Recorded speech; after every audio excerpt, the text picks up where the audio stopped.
Welcome to the Springfield Museum of Art's audio guide. You are listening to the introduction of the exhibit Unnatural History by Diane Fox.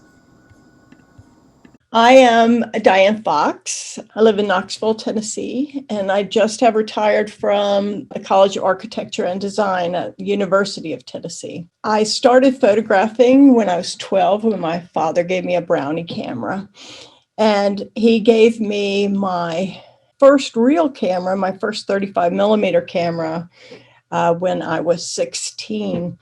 He was a TV director and he was really interested in photography. So it was something that we could do together.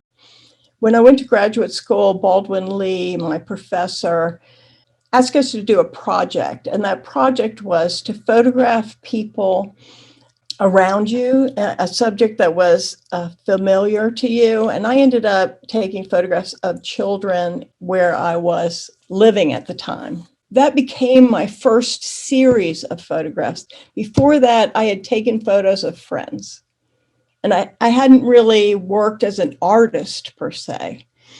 I began to photograph actually in this natural history series in 1999.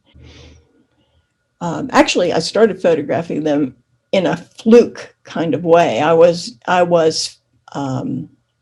visiting in Ann Arbor, Michigan. I took a photograph in the Natural History Museum of this pond that was a terrible diorama. I took it because I thought it was going to be a kitschy image. And I photographed it in black and white. It would have in color been a kitschy image, but I photographed it in black and white. And when it came out, it was a beautiful space. And it surprised me like nobody's business. I'd photographed so long, I wasn't used to those type of surprises. So I just ended up continuing to photograph in natural history museums until it became something that I was actually doing.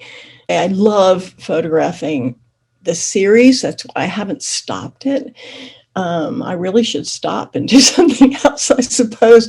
But I love photographing these because it's like this adventure every time I go into a natural history museum. I haven't been there before. I have no idea what I'm going to see. And I just walk around like an explorer, exploring the reflections and exploring what I see in those dioramas. And it's always surprising.